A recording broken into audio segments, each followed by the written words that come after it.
Show today. The topic is youth violence and homicides, and we're talking to Miss Horn and Miss Greenlee. And of course, Miss Horn and Miss Greenlee, we promised the two of you that we'd give you an opportunity to continue our conversation dealing with youth violence. I think Miss Greenlee has already given us a pretty good understanding of some of the problems that our young people are facing today. But let's have you two make some statements in reference to about your organization and some of the things that you'd like to see happen as a result of this show. Well, what I like to see happen is I like to get more people to get involved with us, get involved with the community, to get involved with Galaxy Star, all the youth to get involved, and I like for the community to get involved with everything that we're doing. And I would throw I was going to say a number I want to give out. If you need to contact us, contact Mary, 573-6525, or contact Miss Greenlee at 589-8984, and we're here to help. But I'm asking everyone, and I'm asking volunteers to get with us and help us to help our youth today, because there's too much crime and violence going on in this world. Good. You know, I haven't had a loved one to die from crime and violence, but I did have a loved one to die, my brother, from dealing in activity as playing in the band on his way back home. So to me, that still was devastating to me by him dying. And of course, Ms. Greenlee, you've had some personal experiences in reference to all of this, and let's see if you want to talk about that. Oh, yes. You know, first of all, just let me say this real quick, that you remember the saying, it takes a village to raise one kid. That is true. So everybody, please keep remembering that.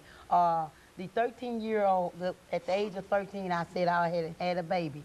The baby was a boy. His name was Rodriguez Donnell Greenlee.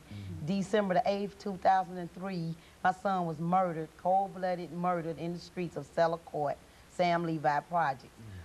It was a drug-related program, a drug-related incident, and but what has happened, everything that's happening now, like I was so angry when I saw that on the news too. They wanted to, all the people that had got killed, they had a nerve to have how many times they've been arrested for drugs, how many times what their background look back, how many times they dropped out of school. That is not the price of butter here. This don't have anything to do with that. And that irks me when the first thing they come, I don't care what they done. They was a child of God and they was our kid and they didn't deserve to die like that.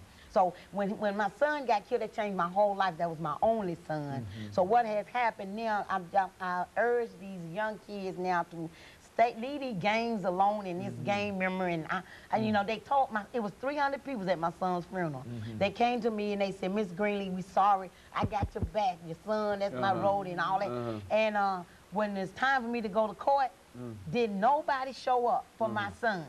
My son killer is walking out here right today to do something to somebody else's child and to have that mother going through what I'm going through. So I'm here to let them know there's no game. There's nobody but God.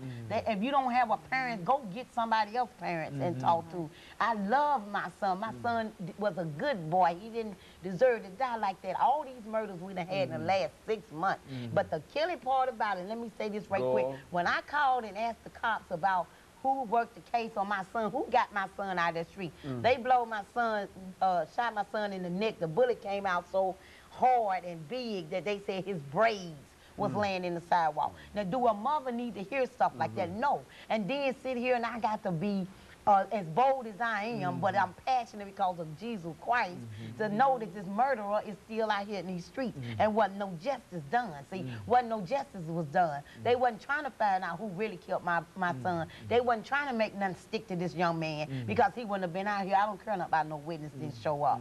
But what I'm telling everybody now, quit saying they got my back. I'm your road dog. I'm going to be there for you, because you're not. You're going to die by yourself. You're going to go to that penitentiary cell by yourself. So what you need to realize is that's a college out there waiting on me, not a funeral home waiting on me. So let me go and get back into class, get back into school, and get around somebody who believe in y'all. I believe in all my young kids. I want them to get their pants up and all these braids out their hair, but I'm going to work with them until they feel comfortable enough to do that.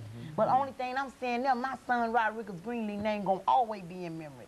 I wrote a poem in his obituary. Your mother will always fight for her young people out here as long as I live. As long as God give me that breath. I was doing this before my son got killed, and I'm going to continue to do it now. But I'm letting them know it hurts.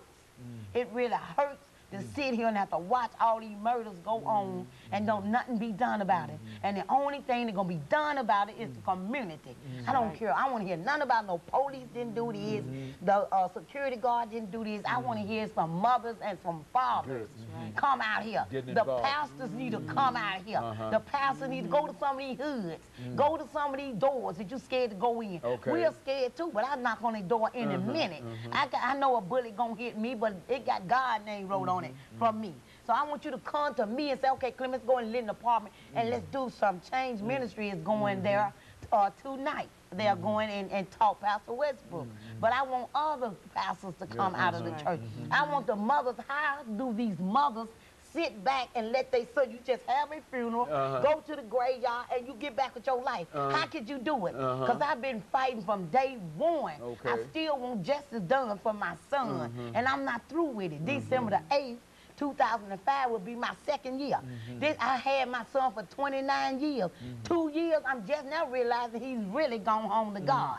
But I am still so angry, and you can sit here and look at me and tell how angry I still am. But I have the passion and the courage enough to still fight for my young people. And I want to let them know, you got somebody that's going to stand up for you. I'm going to stand up for y'all. All you got to do is come to me, ask me, and I'm going to show you. And if I can't show you, I'm going to find out. That's right. Thank God. Thank God. Yes, And praise of course, him, that's what your whole ministry is Yes, all it about. is. Is that what we're saying, Ms. Horn? Yes. That these are the things that you wish to accomplish. To Yes. make people aware Right. of what's going Yes. on. People not just assume that everything is going to be all right, and eventually Yes. the murder rate goes up and up and up. And some of these, and I like what you said, Ms. Greenlee, about some of these young people that such a tragic thing has happened in their lives, but you also said that they don't even have any idea about They what's don't have going a on. clue. They don't have a clue. They don't have a clue. They thinking they bad. They done gassed them up back there. You know, I bet you won't shoot them. I bet, man, I wouldn't let them do that. You are not a punk and you are not a weasel. So you sitting there letting them keep gassing you up, man. If I were you, I wouldn't take that. If I were you, better take it and walk off. Because when you kill that person, you That's took right. that person off earth, you took yourself off That's earth. right. Because you're doing 20, 30 years or life in prison. Okay, And you done took your freedom away, and you done took everything that your parents even tried to tell you away. So this is what I'm asking them to realize. Quit doing that action first, and then all of a sudden, man, I better not get no time. I bet, yeah, you're going to get some time. Because you done did what you got, that's your consequences. So when you sitting up there and you let somebody gas you up, you better think a second time before you pull that trigger. Because you just took somebody's life that won't never be back to come back. And what's so angry about it, all the ones that are killing each other are black on black crime. And I got to say that. I ain't prejudiced at all. But when them white folks do go kill somebody, they take 15 out at a time. You guys are going around here plucking out one person at a time, one person at a time, and it's unnecessary. So if they give me one good reason, why did you kill that man? Man, he robbed me. Man, he took my dope pack. Man, he was with my little woman. You don't even know how to spell the word, you know, so you're sitting here and it's ending your life, and you wonder why we don't have black leaders. We don't have black leaders because you won't give yourself a chance to be now. And it makes me so angry. And it was a discussion on the radio today about, well, what about the young girls? Okay, the girls got a big part in it too. They need to get back in school, get off of welfare, quit having all of these babies when they know the dad is not there for them. And then you come and talk to me. I just told you I was 13 and got caught. You asked me why I'm sitting here looking like this now. Because I had to experience what I went through. But I'm willing to stop y'all before you experience the lifestyle that I experienced. They don't want to experience, not with the stab wounds in my back, the scars on my face from beat down and being tortured and all that. They don't want that. So I'm giving you the opportunity. Come to me. Let me say this. Yes, ma'am. And the person that get killed, the parents, if you don't have parents or if you got family members, don't be scared, because there's an organization out here that will help them to get through this. Because a lot of people sit back and won't say anything. Speak up. Don't be having this hurting inside of you. Someone is here to help you. I'm telling you, we're And here. of course, Ms. Horn and Ms. Greenlee, over the last 45 and 50 seconds we have, let me thank the two of you for bringing us a new perspective in Yes. reference to youth violence and homicide and et cetera.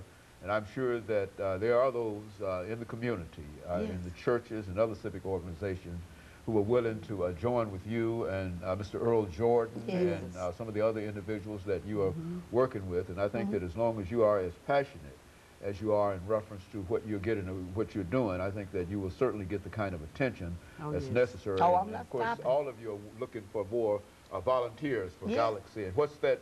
And of course, we'll be back with our audience again next week. Thank you and good morning.